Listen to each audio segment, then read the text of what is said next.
सूक्ष्म रूप से परम पूज्य गुरुदेव परमवंदनीय माता जी के सूक्ष्म संरक्षण में हम सभी विभिन्न प्रदेशों से, विभिन्न जगहों से पधारी हुई बहनों को मैं नमन करती हूँ।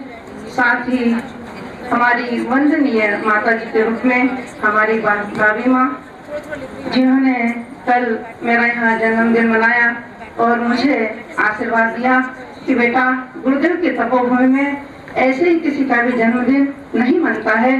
परम पूज्य गुरुदेव और आशीर्वाद जिनका उनके ऊपर होता है, उन्हीं को ये सौभाग्य प्राप्त होता है।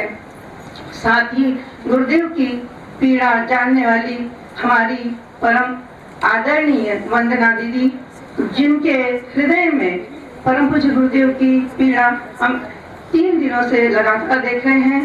अखंड ज्योति को घर घर पहुंचाने वाली हमारी ममतामयी माधुरी दीदी, और साथ ही 2 दिन से हमारी जो बहनें यहाँ पर अपने परम पूज्य गुरुदेव के सप्तसूत्री कार्यक्रम को जो दिशा दे रही थी, उन सभी को मैं नमन करती हूँ। अभी बहनों, हम भोपाल में महिला मंडल की बहनें युग पुरोहित वहाँ जेल में हम प्रशिक्षण दे रहे हैं। कर्मकांड, संगीत और योगा के माध्यम से यहाँ पर मैं नेचुरोपैथी के बारे में परम पूज्य गुरुदेव के विचार, जो प्राकृतिक चिकित्सा का मैंने खुद प्रैक्टिकल किया है, और वो भी परम पूज्य गुरुदेव के द्वारा, उनकी शक्ति के बिना हम कुछ नहीं कर सकते। मेरी छोटी सी बच्ची जब 4-5 साल की थी तो उसने खाना पीना बंद कर दिया था। तब मैंने जाना कि इसने भोजन क्यों बंद कर दिया है। तब मेरा ध्यान गया कि जो उसको सर्दी जुकाम हुआ था, तो उसमें उसको एलोपैथिक सिरप दिया गया था, जिसके कारण उसका कफ सूख गया था। फिर मैंने उसी समय संकल्प ले लिया था कि परम पूज्य गुरुदेव का साहित्य पढ़ के ही मैं इलाज करूंगी। और तब जब भी मैं गुरुदेव की चिकित्सा, विविध आयाम और आयुर्वेदिक चिकित्सा का, प्राकृतिक चिकित्सा का मांग में उठाती, और उसी में से बिना कुछ सोचे विचारे गुरुदेव के ऊपर श्रद्धा भक्ति से विश्वास करके और उसका प्रैक्टिकल करती हूँ।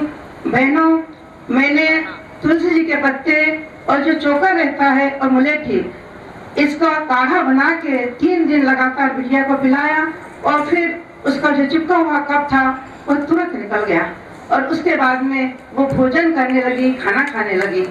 बहनों, आज मुझे 15-20 साल हुए, थायराइड है, और मैं एक भी गोली नहीं खाती हूँ। अपने परिवार की चिकित्सा पूरा मैं परम पूज्य गुरुदेव के प्रेरणा के द्वारा मैं खुद ही घर पे करती हूँ। एकुप्रेशर चिकित्सा, प्राकृतिक चिकित्सा। बहनों, थोड़े से टिप्स देना चाहूंगी कि आज जो हम तरह तरह की व्याधियों से, बीमारियों से जो ग्रस्त है, उसका एक ही कारण है, कब्ज।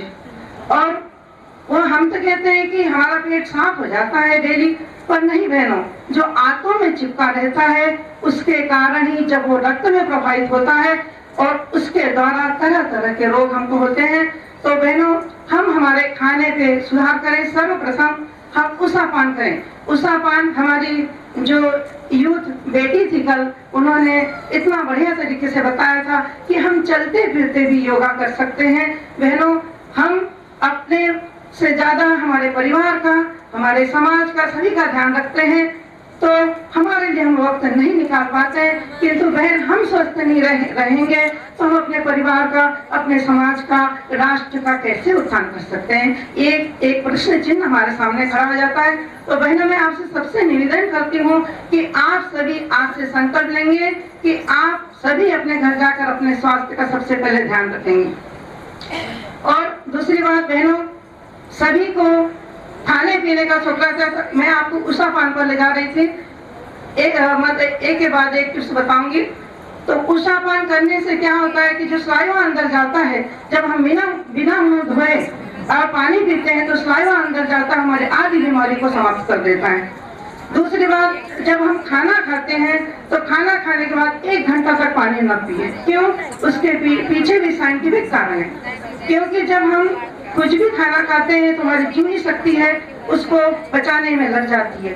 तो पचाने में जब लग जाती है तो वो उसके ऊपर वर्क नहीं कर पाती और सही नहीं कर पाती। जब हम खाना खाते हैं तो हमारी जठराग्नि प्रदीप्त हो जाती है, और जब अग्नि उत्पन्न होती है, कभी आप खाना खाने के बाद अपने पेट पर हाथ रख के देखिएगा तो आपको गर्म महसूस होगा, और जब हम तुरंत पानी पी लेते हैं तो जठराग्नि जो है वो सुसुप्त अवस्था में पड़ जाती है और ठंडी पड़ जाती है। तो जो हमने विटामिन, मिनरल और विभिन्न प्रकार के पोषक तत्व हमने प्राप्त किए थे, वो हमें कुछ भी प्राप्त नहीं होते, और फिर बड़ी आंत में जाकर सड़ने लग जाता है।